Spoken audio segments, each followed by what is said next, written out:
नमस्कार, मैं कमलेश कबीर आपका एक बार फिर स्वागत करता हूँ इस नए एपिसोड में। आज के इस एपिसोड में हम बात करेंगे अरविंद केजरीवाल की। आपको पता होगा ईडी और अरविंद केजरीवाल इन दोनों के बीच में भागम भाग, या इसको हम कहें कि आरोप और प्रत्यारोप चलता ही आ रहा है। 5 समन जो है वो ईडी के द्वारा कर दिए गए हैं। ईडी के द्वारा 5 समन जब किए गए 2012 में, आपको पता होगा जब अन्ना हजारे आंदोलन हुआ, तब अरविंद केजरीवाल जो है वो बड़े बड़े दावे करते थे। सोनिया गांधी, राहुल गांधी को जेल में डालने की बात करते थे और कहते थे कि नैतिकता के आधार पे जो है वो इस्तीफा दे देना चाहिए अगर किसी के ऊपर आरोप भी लगे तो। लेकिन आज आम आदमी पार्टी के एक मंत्री मनीष सिसोदिया, दूसरे सांसद संजय सिंह शराब घोटाले में, और तीसरे एक मंत्री जो है वो मनी लॉन्ड्रिंग के केस में सत्येंद्र जैन, ये सब जो है वो जेल में है और इनको अभी तक जमानत नहीं मिली है। और अब जो है वो सारी जो सुई है वो अरविंद केजरीवाल की तरफ जो है वो घूमती हुई दिखाई दे रही है। लेकिन इस्तीफा तो दूर, अरविंद केजरीवाल जो है वो ईडी के दफ्तर भी नहीं जा रहे हैं। अब इसको हम डर भी कह सकते हैं या हम इसको और कुछ भी कह सकते हैं। तो इससे हम यही कहेंगे कि अरविंद केजरीवाल को ये डर जरूर है कि अगर वो ईडी के दफ्तर जाते हैं तो उनको गिरफ्तार कर लिया जाएगा। इसलिए अब तक जो समन किए गए थे, एक समन में आपको पता होगा उन्होंने मध्य प्रदेश जब चुनाव चल रहे थे तो चुनाव में जो है वो एक रोड शो का हवाला दिया था कि वो रोड शो की वजह से उपस्थित नहीं हो सकते। एक में उन्होंने कहा था कि दिल्ली में जो है वो दीपावली और साथ में इलेक्शन की तैयारियां, वो सारी चीजें वो देखनी है। इसके अलावा फिर उसके बाद में वो विपक्ष सेना के लिए चले गए थे, 10 दिन के लिए जो है वो बाहर थे। ऐसे करके जो है वो ईडी ने 5 समन दिए और उसके बाद में ईडी ने कोर्ट का दरवाजा खटखटाया। और कोर्ट का जब दरवाजा खटखटाया ईडी ने, तो कोर्ट ने एक आदेश दिया कि 17 फरवरी को जो है वो अरविंद केजरीवाल को कोर्ट में पेश होना है। तो 17 फरवरी जो है वो तारीख मुकर्रर की गई है। अब 17 फरवरी को ये देखना होगा कि कोर्ट जो है वो कौन सी डेट को अरविंद केजरीवाल को ईडी के सामने, ईडी के दफ्तर जाएंगी या ईडी उनसे पूछताछ करने उनके घर आएगी, ये देखने वाली बात होगी। अब हम बात करते हैं साथ में संजय सिंह की, क्योंकि ये पूरा मामला जब जुड़ा हुआ था, आपको पता होगा मनीष सिसोदिया को फरवरी में ही गिरफ्तार किया गया था और उसके बाद में 4 अक्टूबर को संजय सिंह की गिरफ्तारी हुई थी। तो आप इसको ऐसे भी समझ सकते हैं, अगर इससे पहले अगर अरविंद केजरीवाल ईडी के दफ्तर चले जाते पहले समन पे और इतना डिले नहीं करते, तो शायद अरविंद केजरीवाल जो है वो बच सकते थे या उनके लिए चीजें आसान हो जाती। लेकिन लगातार ईडी के सम्मन की जो है वो अवहेलना करने के बाद में ईडी को समय मिल गया और समय मिलने के बाद में ईडी ने जो है वो सारे दस्तावेज इकट्ठे कर लिए जो उसके सबूतों का काम कर रहे हैं, ये हम कह सकते हैं। और ऐसा मैं इसलिए कह रहा हूं क्योंकि 31 जनवरी को जो संजय सिंह की जमानत याचिका थी उस पर कोर्ट ने सुनवाई की, फैसला सुरक्षित रखा और उसके बाद में जो फैसला दिया उसके ऑर्डर में कोर्ट ने क्या कहा, हमें उसको गौर करना बहुत जरूरी है। तो सबसे पहले आपने देखा होगा जितनी भी आज तक जो प्रेस कॉन्फ्रेंस हुई, तो प्रेस कॉन्फ्रेंस में जो है वो लगातार, चाहे संजय सिंह की बात करें या मनीष सिसोदिया के लॉकर जब खंगाले गए ईडी के द्वारा, तो आम आदमी पार्टी के सारे प्रवक्ता इंक्लूडिंग हम बात करें संजय सिंह और अरविंद केजरीवाल भी ये कहते थे कि ईडी को जो है वो बैंक के लॉकर से एक झुंझुना मिला है, पैसों का कहीं जो है वो उनके पास जो है वो हवाला के पैसे कुछ भी नहीं मिले। इसके अलावा ये सारे जो घोटाला था उसको जो है वो फर्जी घोटाला और राजनीति से प्रेरित जो है वो हमेशा बताते आए और यही दलीलें जो है उनके वकीलों के द्वारा कोर्ट में दी गई। तो सबसे बड़ी बात तो हमें ये समझनी होगी यहाँ पे कि अगर आम आदमी पार्टी के ऊपर ये अगर राजनीति से प्रेरित अगर कोई घोटाला होता या कथित तौर पे अगर ये घोटाला होता, तो अब तक संजय सिंह और मनीष सिसोदिया को जमानत क्यों नहीं मिली। दूसरी सबसे बड़ी बात यह है कि देश के सबसे बड़े वकील इनकी पैरवी कर रहे हैं और वो पैरवी करने के बाद में भी इनको जमानत क्यों नहीं दिलवा पा रहे। तो ये जो है वो बड़ा क्वेश्चन जो है वो सवाल जो है वो उठ जाता है। अगर ये राजनीति से प्रेरित होता तो ये मुकदमा इतने दिन चलता नहीं। दूसरा, जब कोर्ट में हम गवाहों की बात करते हैं तो गवाही में आपको पता होगा दिनेश अरोड़ा जो है अब वो सरकारी गवाह बन चुका है, राहुल जवाहर कोर्ट से उसने परमिशन ले लिया। इससे पहले वो भी एक आरोपी था जिसको गिरफ्तार कर लिया गया।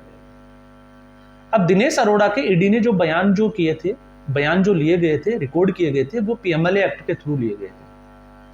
अब हम इसको ये भी कह सकते हैं कि लगातार जो आम आदमी पार्टी के प्रवक्ता जो कहते हैं कि दिनेश अरोड़ा को जो है वो धमकाकर जो है वो बयान लिए जा रहे हैं, लेकिन कोर्ट में क्या चीजें सामने आई, तो कोर्ट के जो न्यायाधीश है उन्होंने कहा कि दिनेश अरोड़ा के जो पीएमएलए में जो बयान लिए गए थे उसके बाद में कोर्ट के जो न्यायाधीश है माननीय, उन्होंने दिनेश अरोड़ा को जो है वो एक समय दिया, उनको विचार करने को कहा, और मजिस्ट्रेट के सामने ही ये बयान दोबारा हुए तो उन्होंने कहा कि आप जो है वो सोच समझकर, किसी ने आपको डराया धमकाया तो नहीं है, अगर आपकी ऐसी कोई बात है तो आप यहाँ पे जो है वो बता सकते हैं। तो 15 मिनट का उनको समय दिया गया, लेकिन उसके बाद में समय जब दिया गया उसके बाद में जो है वो मजिस्ट्रेट के सामने जो है वो बयान रिकॉर्ड किए गए। ये एक बहुत बड़ा जो है वो इस पूरे केस में डेवलपमेंट था। और जब बयान दिए गए तो ईडी ने क्या तथ्य पेश किए हम उसको भी समझ लेते हैं। दिनेश अरोड़ा ने माना है कि संजय सिंह के घर पे जो है वो 1 करोड़ रुपए की जो रिश्वत के जो पैसे थे वो दिए गए, सर्वेश मिश्रा और रमन चावला। ये दो नाम जो है, सर्वेश मिश्रा और त्यागी, ये आपको पता होगा। संजय सिंह जिनको जो 2 गरीब बच्चे बोलता था और लेफ्ट और राइट हैंड की उसकी बात करता था कि इनसे जब ईडी पूछताछ करती है, मेरे से पूछताछ करेगी तो ईडी की पैंट गीली हो जाएगी, ऐसे जो है वो प्रेस कॉन्फ्रेंस में बड़े बड़े दावे जो है वो संजय सिंह के द्वारा किए जाते थे। ये सर्वेश मिश्रा हुई है। तो रमन चावला जो है वो संजय सिंह के घर जाते हैं और सर्वेश मिश्रा को 1 करोड़ रुपए देते हैं। अब आप ये मानोगे यहाँ पे कि हो सकता है, क्योंकि आप अगर आम आदमी पार्टी के फॉलोवर है, हमने देखे भी है, हम जब भी वीडियो बनाते हैं तो फिर उनके कमेंट्स में आते हैं, तो अब आपको ये थोड़ा सा ये होगा कि नहीं आपको कैसे पता, ये मैं नहीं कह रहा, ये कोर्ट के ऑर्डर की बात कर रहा हूँ मैं। और इसमें ईडी ने क्या दस्तावेज पेश किए हैं उसको भी हम बात करते हैं। इस पूरे मामले में ईडी ने जो है, जो ये पूरा वाकया हुआ है उस दिन के डिजिटल जिसको फुटप्रिंट जो है वो कोर्ट के सामने रखे, और उन डिजिटल फुटप्रिंट के बाद में ये बात सामने हो जाती है कि उस दिन उस समय जो है रमन चावला, सर्वेश मिश्रा और दिनेश अरोड़ा, इनकी जो लोकेशन है वो संजय सिंह के घर के वहीं की लोकेशन, उसी टावर की लोकेशन आ रही है।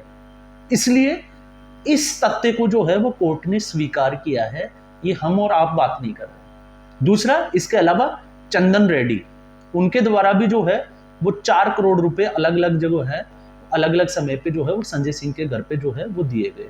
तो ये जो है मनी ट्रेल, जिसको हम कहें कि मनी ट्रेल जो है वो डिजिटल फुटप्रिंट के माध्यम से जो है वो ईडी ने इसको पकड़ा है, और इसके तथ्य जो है वो कोर्ट के सामने पेश किए गए हैं, और कोर्ट ने इसको स्वीकार भी कर लिया। और यही एक सबसे बड़ी वजह थी, क्योंकि कोर्ट ने यह भी माना है कि केस में अगर कोई नकदी में अगर कोई पैसा जो है वो रिश्वत के थ्रू, अगर रिश्वत के रूप में लिया जाता है तो उसको पकड़ना, इसको शो करना जो है वो बहुत मुश्किल है। क्योंकि आजकल जो रिश्वत लेते हैं लोग, वो सीधे तौर पे अकाउंट में या डिजिटल करेंसी के रूप में जो है वो पैसा नहीं लेते हैं, वो केस में लेते हैं, फिर उसका उपयोग जो है वो कहाँ करते हैं, इसको पकड़ना बहुत मुश्किल है। और यही एक वजह थी कि कोर्ट ने जो है वो संजय सिंह की जमानत याचिका खारिज कर दी।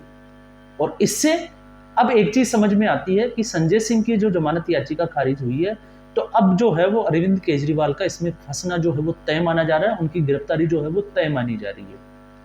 इसके अलावा भी आपको पता होगा 338 करोड़ की जो मनी ट्रेल जो थी वो ईडी ने कोर्ट में जो है वो साक्ष्य के रूप में वो सारा कुछ जो है वो रखा था। तो ये अलग अलग जो है वो लोगों के बयान भी आएंगे सामने, और कार्रवाई जो होगी उसमें भी आपको ये जो है वो देखने को मिलेगा। लेकिन मनीष सिसोदिया, संजय सिंह, आपको पता ही होगा न्यूज चैनल्स वगैरह में चल ही रहा था कि संजय सिंह तो जो है वो लगता है कि अब जो है वो लंबे समय तक जेल में रहेंगे। और ईडी ने तो है ये भी माना है कि इस पूरे जो भ्रष्टाचार जो हुआ है उसका मास्टरमाइंड भी जो है वो संजय सिंह को ही माना है। लेकिन अब अरविंद केजरीवाल की हम बात करते हैं, तो अरविंद केजरीवाल पहले समन के बाद में उसने 4 समन और जो है वो स्किप किए, 5 समन जो है उन्होंने स्किप किया। तो एक तो जो है वो लोगों को ये मैसेज दिया कि वो लोग जो है जिसमें आप बात कर रहे हो कि उन्होंने जो है वो खुद ने ये पूछा था ईडी से कि उनको जो है वो किस हैसियत से बुलाया जा रहा है, और कोर्ट ने जो है वो इसके ऊपर भी संज्ञान लिया है। जब ईडी जो है वो कोर्ट पहुंची और कोर्ट के द्वारा जब 17 फरवरी का जो है वो अरविंद केजरीवाल को टाइम दिया गया है, उसमें भी ये जो है वो दलीलें दी गई थी कि किस हैसियत से। तो पीएमएलए एक्ट में जो है वो किसी की हैसियत की जरूरत नहीं है, किसी को भी जो है वो पूछताछ के लिए और गिरफ्तार कभी भी किया जा सकता है, चाहे वो 2 घंटे में करें चाहे 24 घंटे में करें। इसके ऊपर जो है वो कोई ईडी जो है वो पाबंद नहीं है। ये कोर्ट में जो है वो दलीलें दी गई है, और ये कोर्ट के ऑर्डर की जो है जिसकी हम बात करें, जो ऑर्डर पास हुआ है, कॉपी हुई है उसकी। तो ये जो है वो पूरा मामला। अब पूरे मामले में एक चीज जो है वो अब तक जो सामने आई है, इसमें एक चीज ये सामने आई है कि अरविंद केजरीवाल और अरविंद केजरीवाल की जो पार्टी है वो लगातार देश को जो है वो झूठ बोल रही है और गुमराह कर रही है। अगर ये झूठ नहीं बोलते और गुमराह नहीं करते, ईडी के सामने पेश होते, तो शायद आम आदमी पार्टी की जो इमेज थी वो कुछ और होती। लेकिन ये लगातार जो है वो शंका पैदा कर रहे हैं, और शंका पैदा करने के बाद में ईडी को समय मिला तो ईडी ने जो है वो कोर्ट में तथ्य सामने लेके आए, और अब यही तथ्य जो है वो केजरीवाल के लिए जो है वो गले की फांस बनते जा रहे हैं। क्योंकि अगर केजरीवाल की अगर इसमें गिरफ्तारी होती है तो मान के चलिए कि केजरीवाल का भी जो है वो जमानत मिलना अब जो है वो बहुत ज्यादा मुश्किल हो जाएगा। अगर इससे पहले वो चले जाते, और हो सकता है अगर वो गिरफ्तार होते तो शायद सबूतों के अभाव में या एक चीफ मिनिस्टर की हैसियत से जो है उनको जमानत मिल जाती। लेकिन अब जो है वो ईडी भी एक एक कदम जो है वो कोर्ट के सामने फूंक फूंक के रख रही है, क्योंकि कोर्ट ने पहले ही कह दिया था कि अगर ये चीजें अगर ईडी जो है वो कोर्ट में साबित नहीं कर पाती है तो उनका जो मुकदमा है वो ज्यादा दिन तक जो है वो ज्यादा समय तक कोर्ट में टिकेगा नहीं। तो अब तक की जो है ये एक बड़ी डेवलपमेंट थी। अब देखते हैं 17 फरवरी को अरविंद केजरीवाल कोर्ट में उपस्थित होते हैं, तो उसके बाद में कोर्ट जो है वो क्या ऑर्डर करता है, उनको ईडी के दफ्तर जाने के लिए बोलता है, या ईडी को जो है उनके घर या और कहीं जो है वो पूछताछ के लिए जो है वो बुलाया जा सकता है। और उसके बाद में कब जो है वो अरविंद केजरीवाल की गिरफ्तारी होती है, ये भी एक देखने वाली बात होगी। तो आज के एपिसोड में बस इतना ही, फिर हम एक नए एपिसोड के साथ हाजिर होंगे। तब तक के लिए नमस्कार। उम्मीद करूंगा आपको ये एपिसोड पसंद आया होगा। लाइक करें, शेयर करें और चैनल को जरूर सब्सक्राइब करें। धन्यवाद।